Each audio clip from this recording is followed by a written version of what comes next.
Fernanda Paiva, Hitchhiking Stars, and bringing you astrological symbolism to apply into your personal journey of growth, of self-development, of becoming your best self, and manifesting the life that you want to have.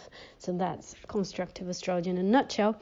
And what we're going to be talking about now is the new moon. So the new moon eclipse. So that's kickstart of eclipse season.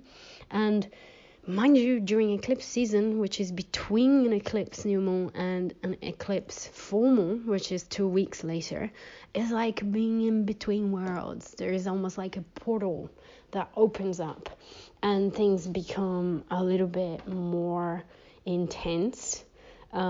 Things become more obvious as well. I think the energy really gets an extra like oomph, and situations in our lives as well. I think transitions in our lives, the events that happen as well, they get this extra charge of karmic energy, almost like it was meant to be. And things tend to be a bit more dramatic as well in that sense, because it's really about really seeing something that's either ready to start, ready to be gone, It's a sense of like the or even sometimes just a confirmation of what you're doing, just a confirmation of the path that you're already taking. So if you already let go of something, it doesn't necessarily have to always be like the transition itself, but it could also be the confirmation of a transition that you've taken, that you've started, that you begun a little bit before the eclipse season, right? So this new moon has this very important characteristic of kicking start the eclipse season. So that's the new moon at 29 degrees Aries. So we have another new moon in Aries. So we had a new moon in Aries in the last lunar cycle, and that's actually quite interesting. That we had 2 new moons in Aries. We had one at the equinox, so just at the beginning of the astrological year, and we have a second one now at 29 degrees, very close to Taurus. The sun is at 29 degrees Aries, 50 minutes of arc.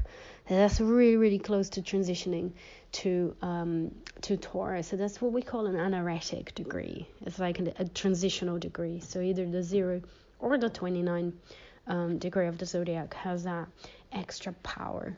So whereas the 0 degree is very much the new bloom, sort of the power of something being born and that sort of raw force, the 29 has a kind of an old wise person, the old wise man or the old wise woman, that's sort of like seeing, being there, done that, I've seen all, like kind of has this sort of more wise energy about it. So this eclipse will be happening at 29 degrees as new moon, 29 degrees in Aries. It will be happening on the 20th of April. So 20th of April 2023.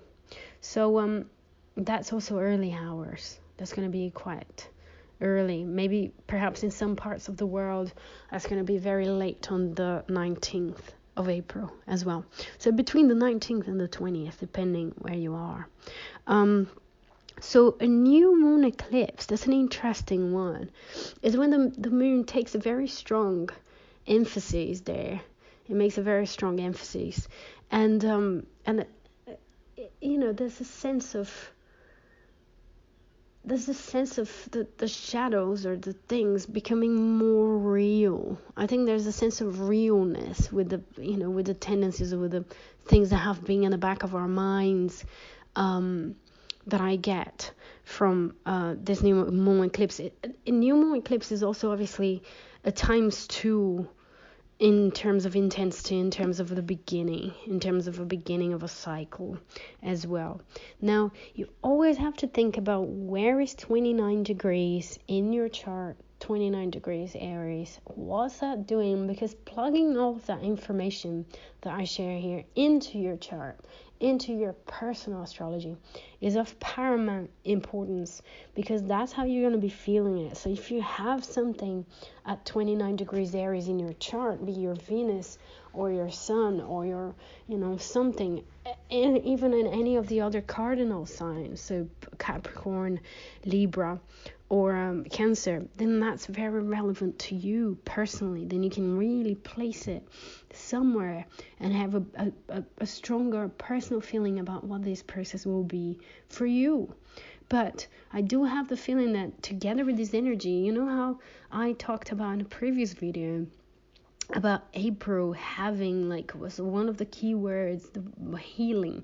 So healing is one of the key words that we'll have during the month of April when it comes to the astrological configurations and etc. So I think that new moon eclipse is kind of a part of this process. It's almost like we're kind of just about to move into Taurus season. It's like the very, very end of Aries season, but we're having a new moon eclipse on that degree. It's like, hold on, it's not the end yet. We still need to be conscious and mindful of those Aries themes and tunes and rhythms, right? The ability to be autonomous, the ability to do things independently, but with the knowledge of the opposite sign, Libra in that case, with the knowledge of the interconnection or of the interdependence. That's the word I want. So there is a sense of interdependence, even though you can be self-motivated and take initiatives by yourself. So there's something really important about Aries that's still on the forefront, still really important. And also the interesting thing for me as well is that the eclipses are beginning to shift from the Taurus and Scorpio axis, which is what we've been having, and we had it last year as well, and we're still going to have a full moon in the Taurus and Scorpio axis, full moon eclipse it is, 2 weeks after this new moon on the 20th of April. But we're beginning to see the transition because the lunar nodes are transitioning. They're beginning to transition to Aries, Libra as well. So the south node will be in Libra and the north node will be in Aries. And I think will be this emphasis on healing the Aries principle and the positive sides of it. The ability to not care about what other people think of you, of not trying to fulfill other people's expectations so much. Yeah, and I'm not saying that in a pathological, over-the-top way, but in a healthy way, being secure. There is a psychologist I follow, and I love one of the things she says, which I think is brilliant for the shadows of Libra, which is adults are capable of being disappointed. So we're not supposed to look after other people's feelings in that way. We can care about other people and we can care about their feelings, but we don't need to save them. We don't need to make sure we don't disappoint them ever, right? So this is kind of something that we've learned potentially in our childhoods, and we couldn't, disappointing adults meant we potentially wouldn't be able to survive or be looking after or be loved enough to be taken care of. But we are adults now, we can look after ourselves. So it's a kind of a slap on codependent relationships as well. So I think there's a lot about this healing and the emphasis of Chiron and Jupiter in Aries as well, and the full moon, that Sun Chiron that we mentioned in a previous video. I think this new moon eclipse is the continuation, but it's a kind of blank slate, is a kind of a right. So how am I gonna apply this into my life? How am I gonna practice this into my life? How am I gonna practice the healthier manifestation of Aries in my life? Because that's gonna be the emphasis when the North Node moves into Aries as well. So definitely this emphasis on that. And another interesting thing that's going to be happening with this new moon eclipse is that it's happening just a couple of days before Mercury goes retrograde. So we've been having all the planets moving forward since the end of January. So we had February, March, all the planets moving forward and giving us a sense of momentum, moving ahead with our lives, moving ahead with our projects and everything. Well, Mercury is going to enter retrogradation in a couple of days. So that's going to be happening 15 degrees Taurus. So by the time of this new moon, Mercury is already going to be a little bit slower than usual. So it does reflect this sort of like, okay, time to rethink our strategies, time to reassess, revision, relook into things, and maybe sort out things that we left unfinished, things that we left undone. Have you been writing an article and then you left it there? And well, that's a great time for you to go back to it and rewrite, rethink, reassess. So that's also within the eclipse season and within this new moon eclipse as well, like within the energies of it, is this Mercury going retrograde. Now, nothing to be scared of, nothing to think of like, oh my God, that's negative, what's going to be happening. It's more like, think of it as cycles, right? Cycles within cycles. And Mercury going retrograde happens 4 times a year for 3 weeks. So there's something regular and cyclic about Mercury turning backwards as well from our perspective. So Mercury going retrograde is part of a cycle, and it's a time when we can take a deep breath in rather than, breathe out and take action.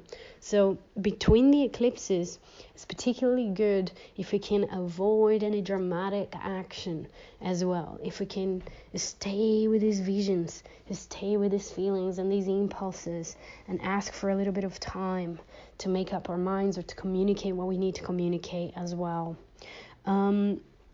There is also another interesting thing, obviously, is the Sabian Symbol, which is something that I always talk a little bit about in these voice notes here that I bring to you. And the Sabian Symbol for 29 degrees Aries is a duck pond and its young brood.